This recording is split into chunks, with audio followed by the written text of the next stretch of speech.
Jimmy O's right here. Give it up for Jimmy O. Yeah. One for Palominos. Come on.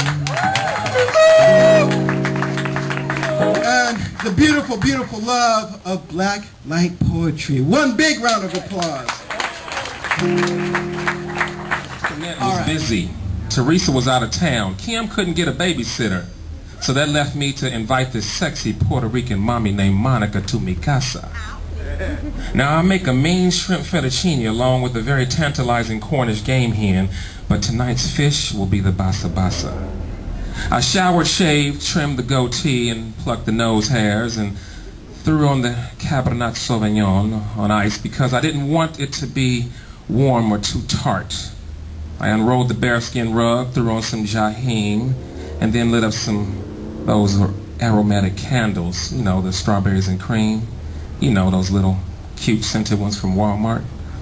Just then the phone rang. It was Monica, so I changed my voice and said, "Hey, what's up?" She said, "Nothing but these bubbles in this tub." I said, "Damn, boo." All right, so we all know things are fucked up. And I told some people last Wednesday, for those of you who don't want to hear it, gas is about to go up another 10 cents next week. So sorry, ruined it. But let me get to my point. So I said, we living in the 21st century, smack dab in the belly of the beast. While we living in poverty, our government's dropping bombs in the Middle East. Where is the peace? It's not evident. Violence will always increase until the U.S. can settle the beef. See, we were taught to follow instead of lead, so we steadily bleed through the veins of our masters. In our eyes, there's only one way to fight back. That's guns blasting, causing disasters. See, Bush says drop a bomb here. So we on the block pushing rocks out of a lawn chair. Then that rock bomb explodes, leaving the block bare, wiping out blacks, whites, browns, one by one. The government shouts out, hell yeah! Beware of the domino effect. Our military shoots off assault rifles, then hands us texts. And with no remorse or regrets places us behind bars, leaving us between the collision of two cars. And we thinking times is hard and we gotta get paid. And they thinking we ignorant, so they gotta get played. So they give us the right to bear arms, but it's not attempted murder if you shoot for the legs. See, violence begets violence, and we not a threat as long as we stay silent. Well, I'm that man vague watching to the White House starting a riot, verbally bashing the brains out of any buffoon in my way. With rage and aggression, I refuse to be oppressed another day. See, the days have changed, and I refuse to be chained to the stereotype that my skin makes me a violent person.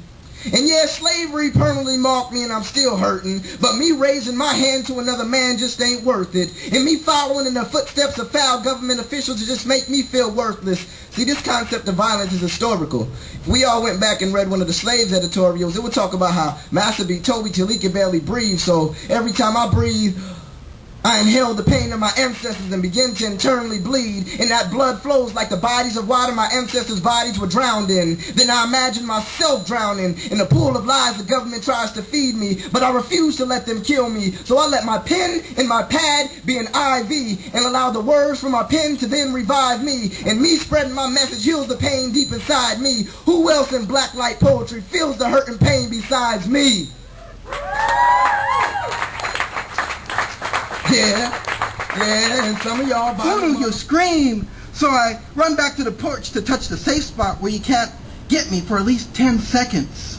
Hoping that your Connect 4 doesn't turn into 5 or 6 games won while I'm left holding the tweezers in a life and death game of operation, desperately trying not to get shot while pulling out the disconnected heart from the man with the red nose. 1, 2, tie your shoe. 3, 4, close the door. 5, 6, pick up sticks. Hide and go seek. Tag, you're it. You be the cop and I'll be the robber. 'Cause you know I love to steal. Look at me. I love to steal. And then you really did it. You really, really did it. You had 3 aces to my old maids. Damn, there goes the neighborhood. So I tell you to go fish anyways. But I guess that's the game of life, being a hungry, hungry hippo. Wanting everything I can get. So we decided to take the slinky out for a walk down the stairs one last time for old time's sake. Me. I don't want to be the clown that comes around and drags everyone down with his self-absorbed stories and tales of lost glory. Did I mention my last name is Brown? Don't ignore me.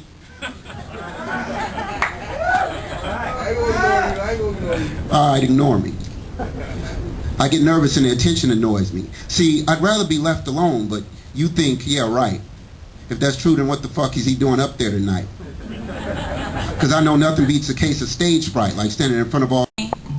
With her spirit is like a river flowing. She goes where she will, without pretense, and arrives at her destination prepared to be herself and only herself. Maya Angelou.